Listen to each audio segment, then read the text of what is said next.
사랑과 은혜의 주님, 거룩하고 자비로우신 주님을 찬양합니다. 오늘 수요 성경 공부로 저희를 불러주셔서 감사드립니다. 세상 속에서 세상을 탐하며 살았습니다. 죄인 중에 괴수였던 저희를 인내하시며 끝내 사랑으로 구원해 주셨는데, 부족하고 연약한 저희는 아직도 세상을 방황하며 쓰러지고 넘어집니다. 때론 막막함과 두려움에 현실을 핑계로 이기적인 선택도 하였습니다. 주님, 저희의 죄를 용서하여 주시옵고 주님의 말씀을 지키고 행하는 순전한 믿음과 지혜와 용기를 허락하여 주시옵소서. 성령님께서 함께 하셔서 말씀을 나누시는 윤지은 전도사님의 영육의 강건함을 지켜주시옵고, 수요 성경 공부를 통해 주님께 더 가까이, 주님을 더 잘 알게 되는 시간이 되게 하여 주시옵소서. 저희의 영혼이 변화되고 세상을 넉넉히 이기는 힘을 얻어 잡힌 바 된 그것을 잡으려고 달려가는 하루하루가 되게 하여 주시옵소서. 주님, 100주년 기념교회 창립 20주년을 맞았습니다. 지금 이 자리에 저희를 있게 하시기 위해 이 땅의 선교사님들을 부르신 주님의 놀라운 은혜와 섭리에 감사드립니다. 주님의 뜻에 순종하신 그분들의 헌신을 기억하며 우리의 소명으로 받들어 100주년 기념교회가 세상을 주님의 빛으로 가득 채우는 밑가지의 역할을 잘 감당하게 하여 주시옵소서. 오늘도 못난 죄인들이지만 주님을 사모하고 주님께 감사드립니다. 예수님의 이름으로 기도드립니다. 아멘. 오늘 우리에게 주시는 하나님 말씀은 여호수아 16장 1절에서 10절입니다. 요셉 자손이 제비 뽑은 것은 여리고 샘 동쪽 곧 여리고 곁 요단으로부터 광야로 들어가 여리고로부터 베델 산지로 올라가고 베델에서부터 루스로 나아가 아렛 족속의 경계를 지다 아다롯에 이르고 서쪽으로 내려가서 야블렛 족속의 경계와 아렛 베토론과 게셀까지 이르고 그 끝은 바다라. 요셉의 자손 므낫세와 에브라임이 그들의 기업을 받았더라. 에브라임 자손이 그들의 가족대로 받은 지역은 이러하니라. 그들의 기업의 경계는 동쪽으로 아다롯 앗달에서 웻 베토론에 이르고 또 서쪽으로 나아가 북쪽 믹무다에 이르고 동쪽으로 돌아 다알라 실로에 이르러 야노아 동쪽을 지나고 야노아에서부터 아다롯과 나아라로 내려가 여리고를 만나서 요단으로 나아가고 또 다부아에서부터 서쪽으로 지나가서 가나 시내에 이르나니 그 끝은 바다라. 에브라임 자손의 지파가 그들의 가족대로 받은 기업이로요. 그 외에 므낫세 자손의 기업 중에서 에브라임 자손을 위하여 구분한 모든 성읍과 그 마을들에도 있었더라. 그들이 게셀에 거주하는 가나안 족속을 쫓아내지 아니하였으므로 가나안 족속이 오늘까지 에브라임 가운데에 거주하며 노역하는 종이 되니라. 아멘.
오늘 본문에서 경계와 끝이라는 단어가 많이 나옵니다.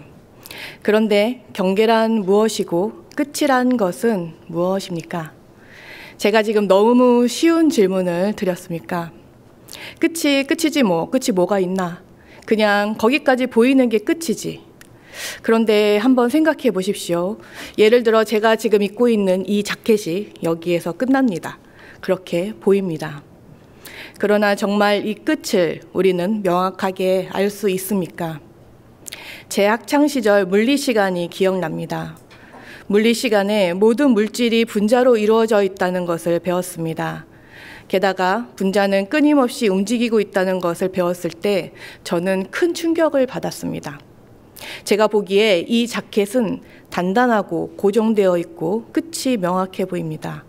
그런데 이 자켓도 분자들의 결합이고 분자들이 끊임없이 움직이고 있다는 것입니다. 우리 눈에 보기에는 자켓의 끝은 명확해 보이는 것 같지만 실제로 고배율 현미경으로 보면 자켓의 분자와 공기 중의 분자는 계속 움직이며 주거니 받거니 하고 있다는 것입니다. 물론 저는 물리나 화학의 전문가가 아니기 때문에 제가 지금 말한 이 개념이나 성질이 정확하지 않을 수는 있습니다. 감안해서 들으십시오. 혹시 여기에 물리와 화학의 전문가가 계실 수 있을 것 같아서 말씀드립니다. 그러면서 궁금해졌습니다. 물질을 구성하는 분자가 계속 움직이고 있다면 여기까지가 물질이다라고 경계 지을 수 없고 그리고 경계를 명확하게 할 수 없다면 이 물질에 대해 개념 지을 수도 없는 것 아닐까. 이는 정확하게 궁금증이라기보다는 제가 알던 세계가 달리 보이는 혼란을 경험했던 기억입니다. 단단해 보이고 내 눈에는 명확하게 보이던 세계가 실제로는 아닐 수 있다는 것은 저의 세계가 깨지는 또 하나의 경험이었습니다. 그런 혼란을 잊고 지내다가 최근에 본 한 유튜브 영상에서 이 비슷한 주제가 잠깐 나왔습니다. 그래서 유심히 보는데 한 유명 물리학자가 그에 대해 간단하게 의견을 말했습니다. 그래서 물리적으로 끝이란 것은 없습니다. 끝은 오히려 철학적 개념입니다. 그 말을 듣고는 아, 그렇구나 하는 생각이 들었습니다. 혼란스러웠던 개념이 공감받으면서 명확해지는 느낌이 들었습니다. 정작 그 물리학자가 말한 답은 끝은 없다였는데도 말입니다. 경계라는 것은 우리 눈에 보이는 물리적인 개념인 것 같지만 실제로는 철학적인 개념이며 인간의 가치가 투영된 개념입니다. 방금 말씀드렸던 이 자켓과 이 외의 공기는 실제로 명확하게 구분된다기보다는 이를 구분지어야 하며 쓰임이 다른 본질이 있기 때문에 여기까지는 자켓이고 그 다음부터는 공기라는 경계가 있는 것입니다. 즉 경계란 있음과 없음의 구분의 정체성이 있는 것이 아니라 본질의 역할 때문에 존재하는 것입니다. 어렵습니다. 저 전도사가 갑자기 자켓을 가지고 무슨 분자를 말하더니 또 결론은 철학까지 언급합니다. 이렇게 경계에 대해 깊게 생각해 보신 적도 없으실 것입니다. 그래서 결론은 무엇이란 말입니까? 물리, 철학 다 떼고서 결국 경계의 중요함은 바로 본질이라는 것입니다. 그 경계가 거기까지일 수 있는 것은 그 안에 다른 것과 구분할 수 있는 본질, 중심의 가치가 있기 때문입니다. 최근 수요 성경 공부에서 보고 있는 여호수아서에서는 가나안 땅에 경계를 두어 이스라엘 자손들이 받은 기업에 대해 기술하고 있습니다. 성경에 무엇을 이리 자세히 하게 기록했나 싶을 정도로 각 자손이 받은 땅의 경계에 대해 자세하게 설명합니다. 지금 우리가 보아서는 어디가 어디인지 구분하기도 힘들고 지명도 알기 힘들지만 수없이 나오는 지명들을 보면서 그것만은 확실하게 알 수 있습니다. 경계가 확실합니다. 적당하게 너는 동쪽에서 살고 너는 서쪽 그 위쪽에서 살아가 아니라 서로의 영역이 겹치지 않도록 각 지파의 영역을 확실하게 한 것입니다. 또한 이는 이스라엘 각 지파의 경계를 확실하게 한 것뿐만 아니라 외부 이방 민족과의 경계를 확실하게 한 것이기도 합니다. 이렇듯 경계를 명확하게 한 것에 대해 앞에서 생각해 본 것을 다시 한번 묵상해 봅시다. 즉, 이스라엘의 명확한 경계는 바로 그들의 본질 때문입니다. 이 성까지가 내 땅이야가 중요한 것이 아니라 그렇게 그곳의 기업을 받아 자리 잡은 그들의 본질, 즉 하나님의 백성이라는 본질이 중요한 것입니다. 그들은 가나안 땅에 땅 따먹기 하러 온 것이 아닙니다. 땅은 이집트에도 있었습니다. 그 땅에 경계를 지음으로 그들이 해야 할 일, 하나님께 예배드리는 일, 그리고 그들의 본질, 하나님의 백성으로서 살아가는 것이 바로 그 경계의 가치입니다. 그렇다면 기왕 경계 짓는 거 아주 크게 멀리, 저 멀리 유럽까지, 그리고 아래로는 이집트까지 지으면 좋지 않겠습니까? 기왕이면 크게 말입니다. 그러나 그것은 경계가 아닙니다. 맘대로 크게 넓히고 싶다고 경계의 선을 무작정 크게 그린다면 정작 본질은 흐려질 것입니다. 제 역할을 감당하기 힘들어질 것이고 중심의 힘이 약해져서 결국은 경계도 흐려지고 다른 것들과 섞이게 될 것입니다. 그래서 크기가 중요한 것이 아니라 본질이 역할을 할 수 있을 만큼의 영역이 중요한 것입니다. 그래서 각 지파는 제비뽑기를 하더라도 자신의 역량만큼 감당할 수 있는 만큼의 땅을 기업으로 받았습니다. 그래야 아직 군사력도 약하고 자신들만의 문화도 제대로 형성되어 있지 않은 이스라엘이 감당할 수 있었습니다. 그리고 그 무엇보다도 하나님을 섬기는 하나님의 백성으로서의 믿음이 아직 약한 이스라엘이 보호되었습니다. 즉 하나님께서 이스라엘 민족을 각 지파별로 세세하게 구획짓고 경계를 세우시는 것은 그들이 하나님의 백성으로서 바로 서도록 그들을 보호하기 위함이셨습니다. 그중 오늘 본문은 이스라엘 지파 중에 요셉 자손인 므낫세와 에브라임 자손이 받은 기업입니다. 요셉은 장자권을 잃어버린 르우벤을 대신하여 장자의 권리인 두 분깃을 받았습니다. 아버지 야곱의 침상을 더럽힌 죄로 르우벤은 장자권을 잃어버렸습니다.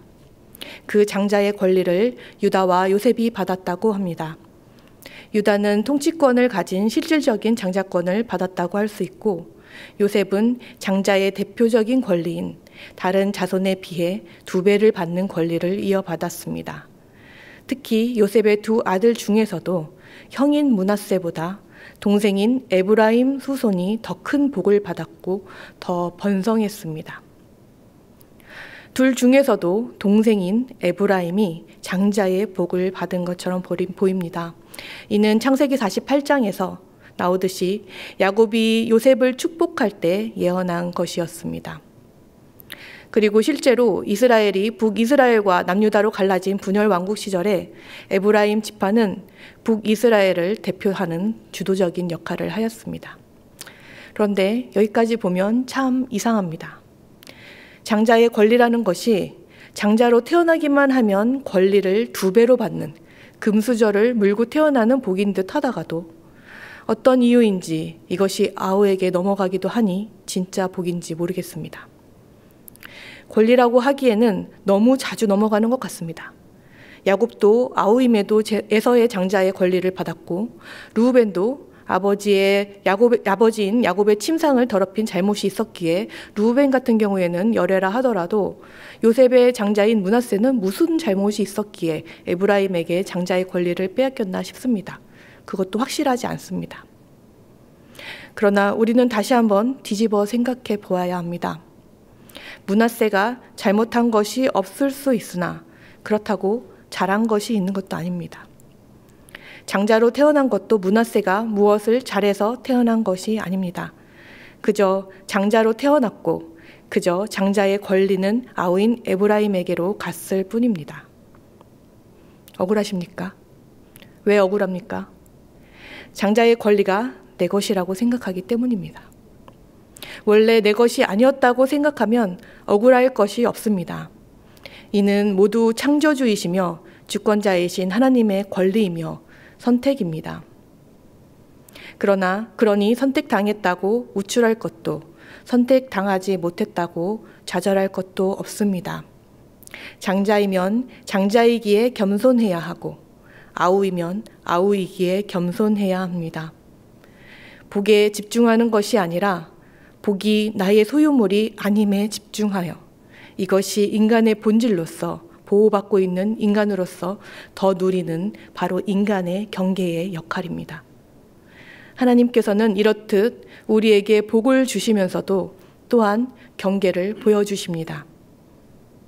경계를 보며 인간의 연약함을 깨닫게 되고 또한 겸손하게 되며 내가 아닌 주권자에 대해서 묵상하게 되는 것입니다. 우리는 그분의 뜻과 계획을 다 알 수 없지만 그분의 주권적 섭리로 각 지파는 땅을 분배받았고 경계가 지어졌습니다. 누구는 좋은 땅을 받았고, 누구는 넓은 땅을 받았고, 누구는 험한 땅을 받았고, 누구는 작은 땅을 받았습니다. 이제 각자 받은 땅에 따라서 각자의 이야기가 만들어질 것입니다. 어느 지파는 좋은 땅을 받았는데 그 역할을 잘 하지 못하면 처음에는 번성했으나 망해버린 지파로 이야기가 만들어질 것입니다.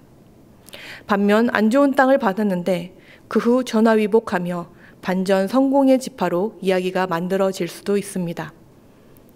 각 지파마다 오르막과 내리막이 있는 스토리가 만들어지는 것입니다.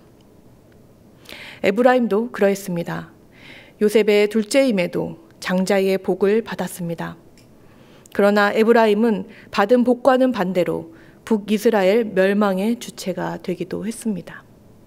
이렇듯 오르막을 오르기도 하고 내리막을 내리기도 하며 그들이 받은 그 땅, 그 경계 안에서 하나님을 향한 순종, 배반, 기쁨, 슬픔의 이야기들을 써내려갔습니다. 우리는 봅니다. 아주 옛날 일이고 우리와 전혀 다른 민족인 아주 약소한 민족의 이야기이지만 그들의 이야기에서 우리를 보게 됩니다.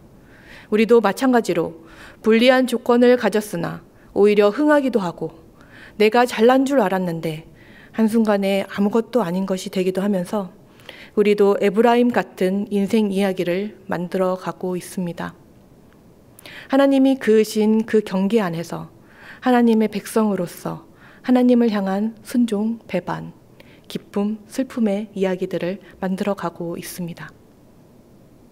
그러나 그 이야기 중에 가장 중요한 점이 있습니다.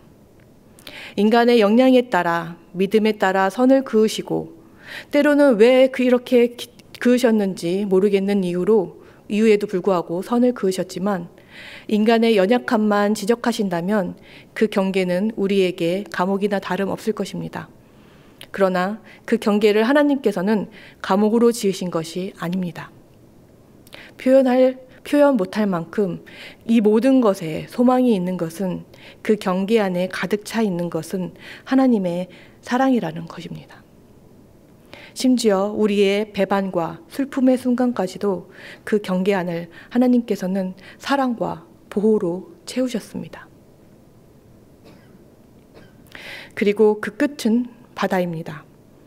거기까지 에브라임 자손들은 기업을 받았습니다. 바다가 끝이니까 더 이상 갈 데가 없으니까 거기까지 받았을 것입니다. 그런데 정말 바다가 끝입니까? 우리는 알고 있습니다. 이 바다라는 것은 지중해를 말하고 있는데 이 지중해가 끝이 아니라는 것을 말입니다. 지중해를 지나면 대서양도 나오고 대서양을 가로지르면 아메리카 대륙도 나옵니다. 바다는 끝이 아닙니다. 그렇다면 하나님께서는 왜 이 바다를 끝으로 땅을 나눠 주셨습니까? 정말 하나님의 선택을 받은 민족이라면 전 세계를 대상으로 바다를 누비던 대륙을 누비던 산을 넘고 바다를 건너야 하는 것 아닙니까? 우주를 지으신 크신 하나님께서 마치 소꿉장난 하시듯이 가나안의 좁은 땅 안에서 경계를 지으셨습니다. 하나님께는 지중해도 있었고 하나님께는 대서양도 있었지만 이것들로 경계를 지어주기에 이스라엘은 너무나도 약하고 작았습니다. 그러나 하나님께서는 상관하지 않으셨습니다.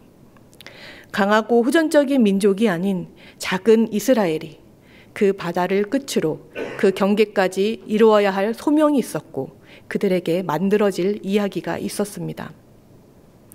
작은 이스라엘 안에서도 에브라임이 북이스라엘에서 가장 번성하였고 또한 그들이 죄악과 패착으로 북이스라엘은 멸망했습니다.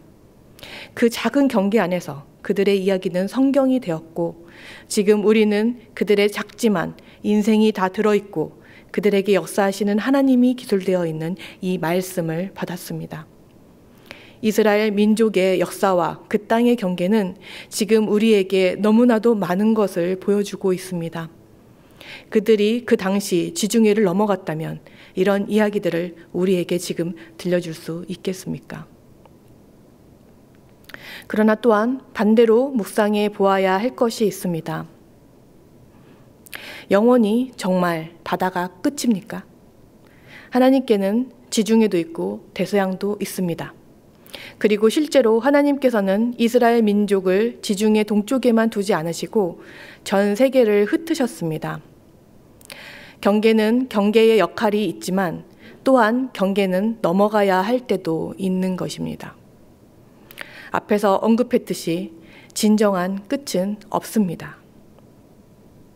끝은 본질에 가치가 있기에 의미가 있는 것입니다. 그러나 그 본질이 제대로 되기 위해서 경계를 넘어야 할 필요가 있다면 이제는 그 너머를 보아야 합니다. 그동안 연약한 지파를 보호해 주었던 보호막이자 그리고 이야기를 만들어 주었던 판이자 이제는 그 경계를 넘어야 합니다. 경계는 결코 가두는 틀이 아닙니다. 우리는 그 경계를 넘어서도 하나님과 깊은 이야기를 만들어갈 수 있습니다. 우리도 삶에 많은 경계들이 있습니다. 부모님께 물려받은 기질도 있고 갖고 싶은 돈도 경계이며 하다못해 우리 집 평수도 경계입니다. 그것들은 모두 우리를 그 안에서 동일한 가치로 움직이게 합니다.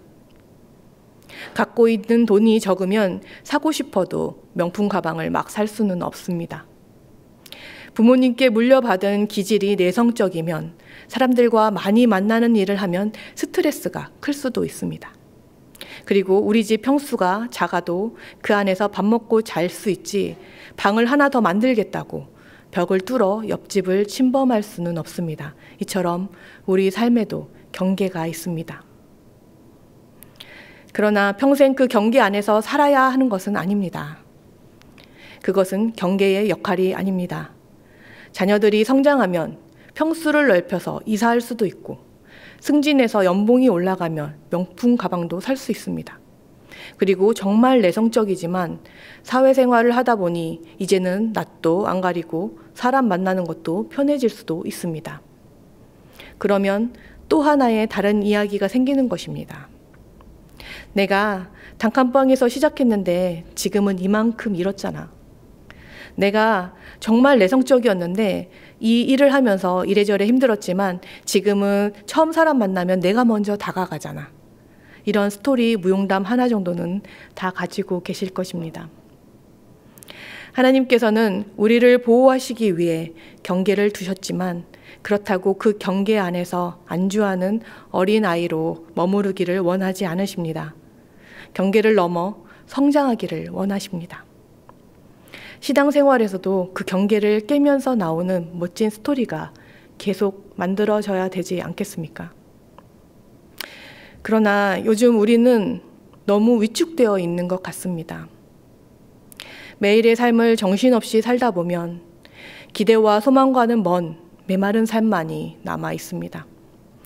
잘하고 싶은 것도 없고 잘 되고 싶은 것도 없고 전도하고 싶은 사람도 없고 꿈꾸는 것도 없는 말 그대로 뻑뻑한 삶만 남아 있습니다. 요즘 세상이 어떤 세상인데 기독교인인 것을 드러냅니까? 싸움밖에 안 되는데 복음을 어떻게 전합니까?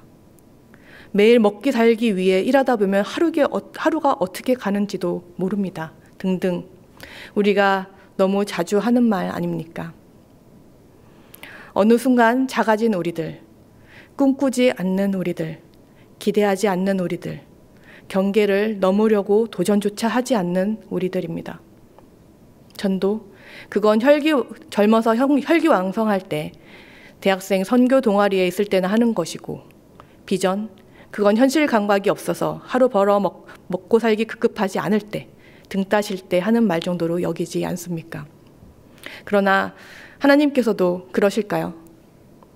경계에 머무르기만 하는 것은 결코 하나님의 뜻이 아닙니다. 경계는 보호막이지 감옥이 아닙니다. 다 컸으면 안주하지 말고 넘어야 하는 것이 바로 경계입니다. 야곱을 이집트로 넘어가게 하셨습니다.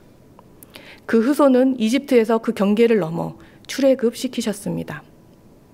그리고 광야에서 한참을 떠돌았으니 원래 이렇게 떠돌이로 살아야 되는가 보다 했을 때 가나안에 정착시키시고 지파별로 땅까지 분배해 주셨습니다. 하나님의 이야기는 항상 경계를 넘는 이야기였습니다. 그 이야기들은 지중해를 넘어 대서양과 아메리카 대륙을 돌고 돌아 태평양을 건너 지금 우리에게까지 닿아 있습니다. 그리고 우리는 지금 무엇을 소망합니까? 너무 오래되어 낡아버린 꿈, 치기 어린 시절 하나님의 음성인 줄 알았는데 결국 나의 착각으로 결론 나버린 비전, 그리고 여전히 견고하여 조금도 복음을 받아들일 것 같지 않는 가족의 전도, 무엇을 소망하십니까? 다시 꿈꾸고, 다시 기대하고, 다시 소망합시다. 그리고 우리의 경계를 넘어갑시다. 그러나 그 중에 우리는 조심해야 할 것이 있습니다. 하나님께서 경계를 지으실 때 말씀하시는 것은 우리가 그때에 그대로 순종해야 하기 때문에 말씀하신 것입니다. 각 지파에게 땅을 분배할 때 이스라엘 민족은 아직 문화적으로 미미했고 아무것도 없이 몸만 나온 민족이었습니다. 그러므로 오랫동안 그 땅에 살면서 자신들의 색깔과 문화가 확실한 가나안 민족들과 함께 한다면 당연히 이스라엘 민족이 그들을 따라가게 될 것이었습니다. 물감도 진한 물감과 아무 색도 없는 물을 섞으면 진한 물감 색만 되는 것처럼 강한 가나안 민족의 색깔을 이스라엘은 이겨낼 역량이 안 되었습니다. 그래서 하나님께서는 땅을 분배하시며 이스라엘을 다른 가나안 족속들과 분리시켜 이스라엘 민족이 하나님을 향해 순수성을 유지하면서 하나님과의 관계를 통해 더 많은 이야기를 쌓아가기를 바라셨습니다. 그러나 오늘 말씀 10절에서도 나오듯이 이스라엘은 가나안 족속을 완전히 쫓아내지 못하였고 곳곳에 섞인 가나안 사람들로 인해 하나님과의 관계는 점차 멀어지게 됩니다. 그리고 결국 이방 나라와 다를 것이 없게 되다가 결국에는 멸망하고 맙니다. 이는 정말 슬픈 일입니다. 본질을 놓치게 되니 경계도 무너지게 되고 만 것입니다. 끝이 바로 서려면, 그리고 그 경계를 넘을 만큼 성장하려면 먼저 본질을 놓치지 말아야 합니다. 우리의 경계를 넘지만 본질을 놓치지 않는 여러분이 되시기를 소망합니다. 기도하시겠습니다.